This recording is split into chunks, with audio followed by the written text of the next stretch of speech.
హిందువులు జరుపుకునే ముఖ్యమైన పండుగలలో శ్రీరామనవమి ఒకటి. ప్రతి సంవత్సరం చైత్రశుద్ధ నవమి నాడు శ్రీరామనవమి పండుగ వస్తుంది.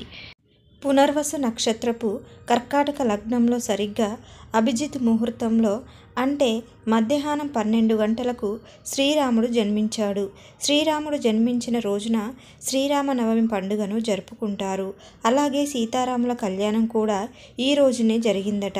ఈ సంవత్సరము శ్రీరామనవమి ఎప్పుడు వచ్చింది, శ్రీరామనవమి రోజున ఎలాంటి పద్ధతులను పాటించాలి అనే ముఖ్యమైన విషయాల గురించి ఈ వీడియోలో తెలుసుకుందాం.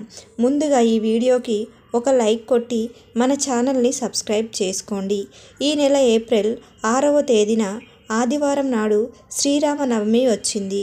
శ్రీరామనవమి వచ్చేలోపు ఇల్లంతా శుభ్రం చేసుకొని ఇంట్లో ఉన్న పాత వస్తువులను తీసేయండి.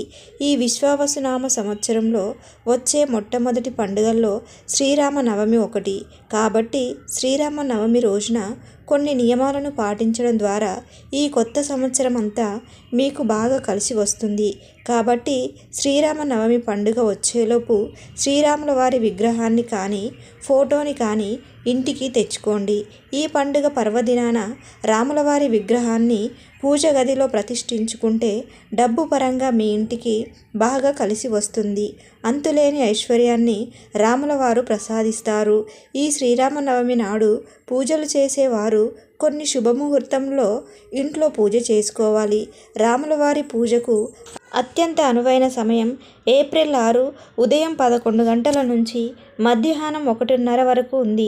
ఇక బ్రహ్మముహూర్తంలో పూజలు చేయాలనుకునేవారు ఉదయం 4:30 నుంచి 5:20 వరకు పూజ చేసుకోవచ్చు. అలాగే సాయంత్రం సమయంలో పూజ చేసుకోవాలనుకుంటే 6:41 నుంచి 7 గంటల వరకు పూజ చేసుకోవచ్చు. ఈ గడియలు చాలా శక్తివంతమైనవి. కాబట్టి శ్రీరామనవమి రోజున ఇంట్లో పూజ చేసేవారు ఈ సమయంలో మాత్రమే ఇంట్లో పూజ చేసుకోండి. రాములవారి అనుగ్రహంతో మీ కుటుంబానికి మంచి జరుగుతుంది. శ్రీరామనవమి రోజున చేసే పూజల వల్ల కోటి రెట్ల పుణ్య ఫలితాన్ని పొందవచ్చు. శ్రీరాముణ్ణి పూజించడం వల్ల సకల పాపాలు తొలగిపోయి సకల ఐశ్వర్యాలు మీ ఇంటికి ప్రాప్తిస్తాయి. శ్రీరామనవమి రోజున పూజ చేసేవారు పసుపు రంగు వస్త్రాలను ధరిస్తే చాలా మంచిది. ఎవరైతే పసుపు రంగు వస్త్రాలను ధరిస్తారో అలాంటి వారికి విపరీతమైన అదృష్టం కలిసి వస్తుంది. జీవితంలో ఐశ్వర్యానికి కొరత ఏర్పడదు.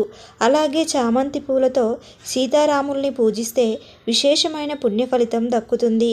అన్నింటికన్నా ముఖ్యంగా ఈ శ్రీరామనవమి పండుగ పర్వదినాన ప్రతి ఒక్కరూ పిండి దీపాలు వెలిగించండి. ఈ పండుగ రోజున పిండి దీపాలు వెలిగిస్తే కోరుకున్న కోరికలన్నీ వెంటనే నెరవేరుతాయి. 10 తరాల ఐశ్వర్యం మీ కుటుంబానికి లభిస్తుంది. కాబట్టి శ్రీరామనవమి రోజున ఇంట్లో పూజ చేసేటప్పుడు బియ్యం పిండితో 2 పిండి దీపాలను తయారు చేసి అందులో ఆవు నెయ్యి పోసి ఇంట్లో పూజ చేసుకోవాలి. పిండి దీపాలకు చాలా శక్తి ఉంటుంది. అందులోనూ శ్రీరామనవమి రోజున పిండి దీపాలు వెలిగిస్తే ఊహించలేనంత అదృష్టం కలుగుతుంది. మీ మనసులోని కోరికలన్నీ నెరవేరిపోతాయి. శ్రీరాముల వారికి అత్యంత ఇష్టమైన వాటిల్లో తులసి దళాలు ఒకటి. కాబట్టి ఇంట్లో పూజ చేసేటప్పుడు మీ పూజ గదిలో కొన్ని తులసి దళాలను పెట్టుకోండి.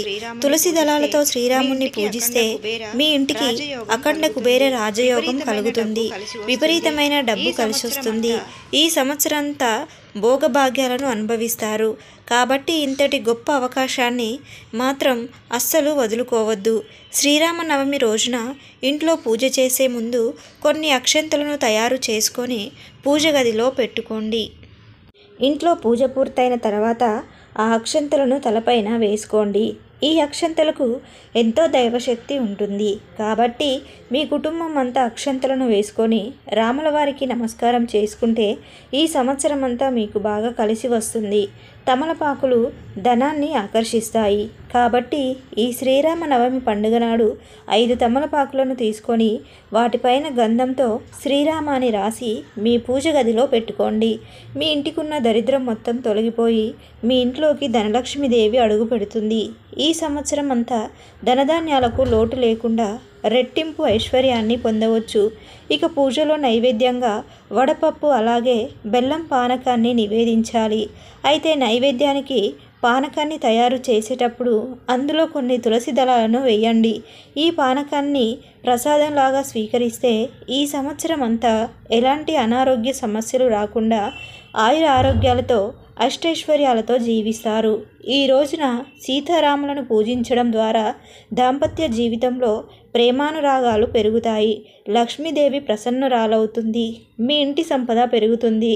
సీతాదేవి అంటే లక్ష్మీదేవి స్వరూపం కాబట్టి శ్రీరామనవమి రోజున శ్రీరామునితో పాటు సీతాదేవిని కూడా పూజిస్తే లక్ష్మీదేవి ఆశీస్సులు సంపూర్ణంగా లభిస్తాయి.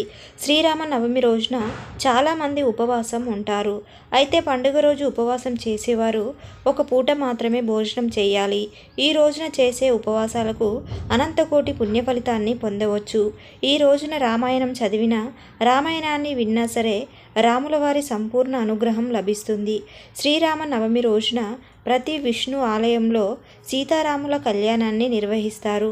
కాబట్టి వివాహం కాని వారు సీతారాముల కళ్యాణంలో ఉపయోగించే అక్షంతలను తలపైన చల్లుకుంటే వివాహం కాని వారికి త్వరగా వివాహం అవుతుంది.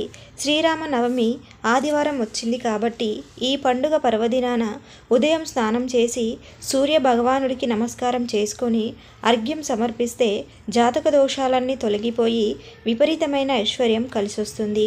ఈ సంవత్సరం అంతా డబ్బు కొరత ఏర్పడకుండా ఉంటుంది. ఈ రోజున తప్పకుండా దాన ధర్మాలు చేయండి.